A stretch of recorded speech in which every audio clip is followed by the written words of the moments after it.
A paz do Senhor, crianças, tudo bem com vocês? Espero que estejam bem. Olha, também espero que vocês tenham entendido direitinho a lição do domingo passado, tá bom?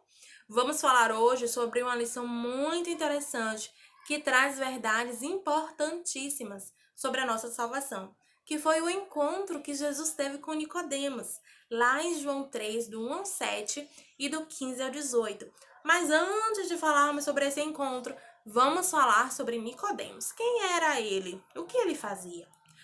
Nicodemos era um fariseu. Ele era membro do Sinédrio, que era um supremo tribunal naquela época, tá bom? Que julgava questões cotidianas, mas principalmente questões religiosas, referente à lei de Moisés, tá bom?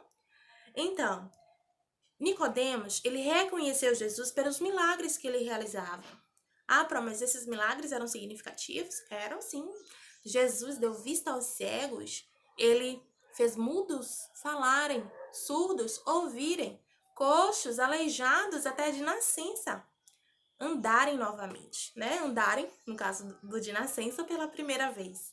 Olha só o que João nos diz lá no capítulo 21, no versículo 25. Vamos ler? Jesus fez também muitas outras coisas. Se cada uma delas fosse escrita, penso que nem mesmo no mundo inteiro haveria espaço suficiente para os livros que seriam escritos.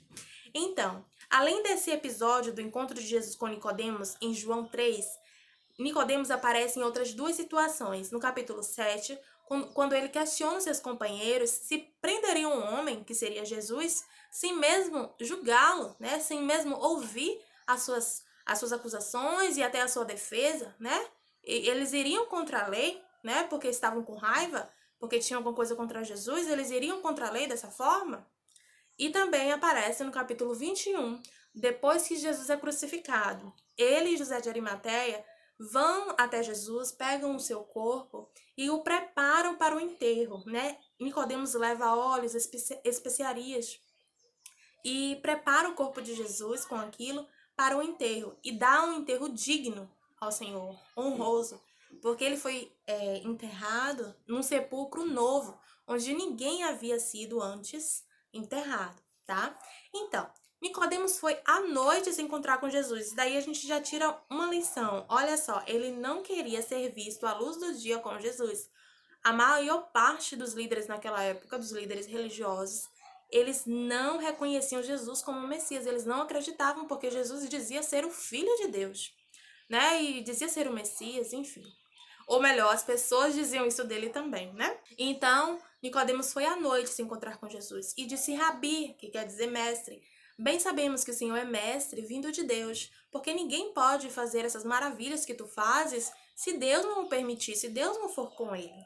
Jesus disse: ninguém pode ver o reino de Deus se não nascer de novo. Então ele nos traz duas informações: o reino de Deus e o novo nascimento. Vamos falar sobre o reino de Deus primeiro.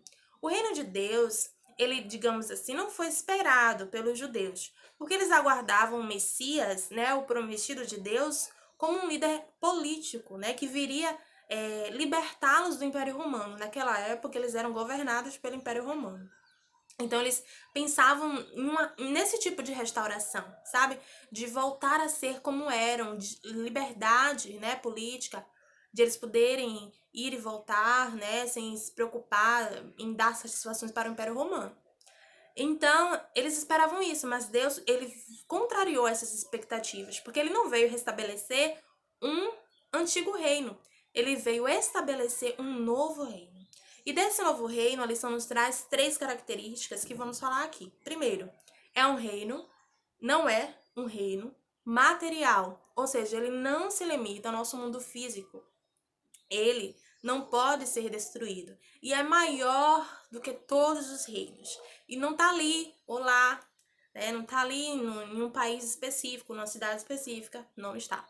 Segundo, ele não é partidário, né? Um povo não detém o reino, né? Tipo, o reino de Deus não está lá com os asiáticos, não está lá com os indianos, enfim. Não. O reino de Deus é para todos aqueles que quiserem entrar nele.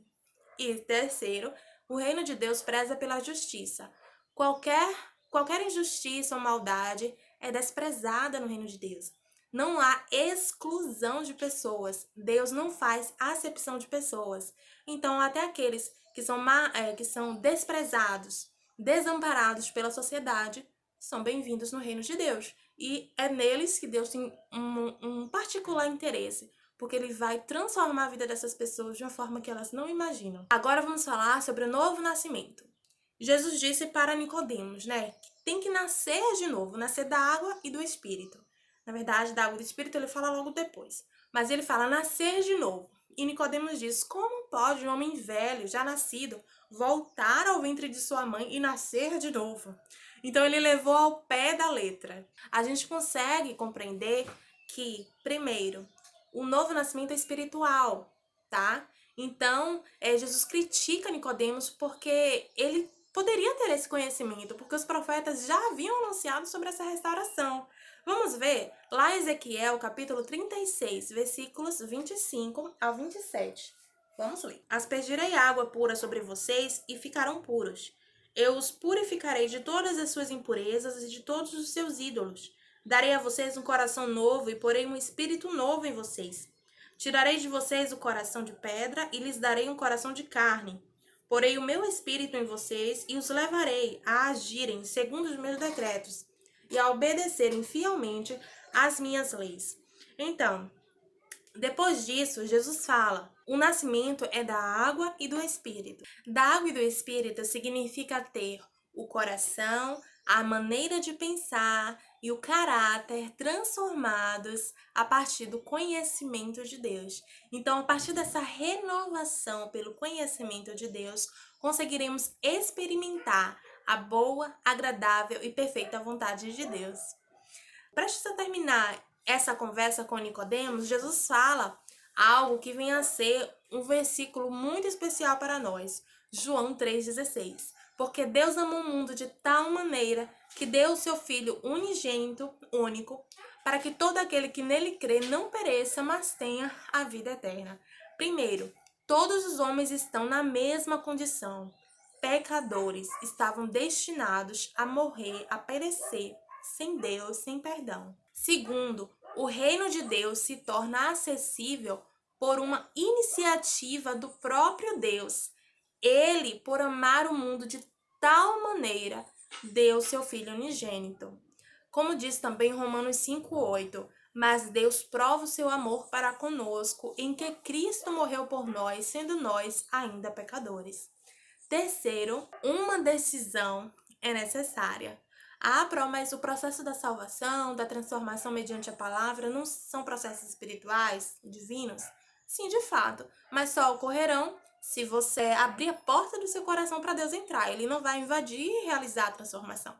Então, uma decisão é necessária, a decisão do seu coração, de querer participar do reino de Deus e de aceitar, né, receber Jesus como seu único e suficiente Salvador. Mas só por você estar aqui vendo esse vídeo, já posso dizer que há, né, um desejo, um amor por Jesus no seu coração.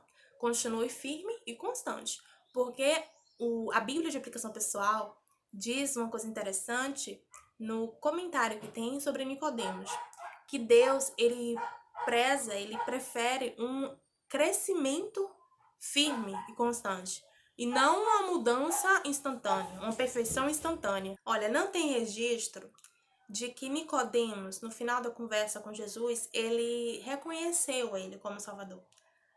Mas olha o que a gente já falou no início da aula.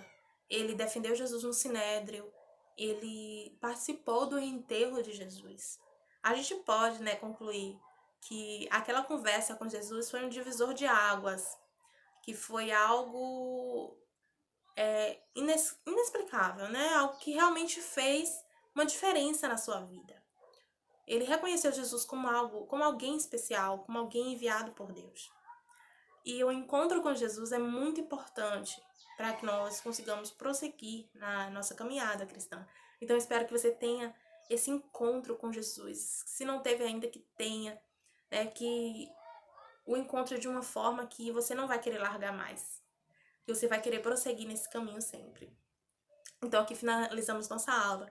Espero que você tenha compreendido sobre o reino de Deus, sobre o novo nascimento, sobre o sacrifício de Jesus, sobre o amor de Deus tão grande que enviou seu filho para nós.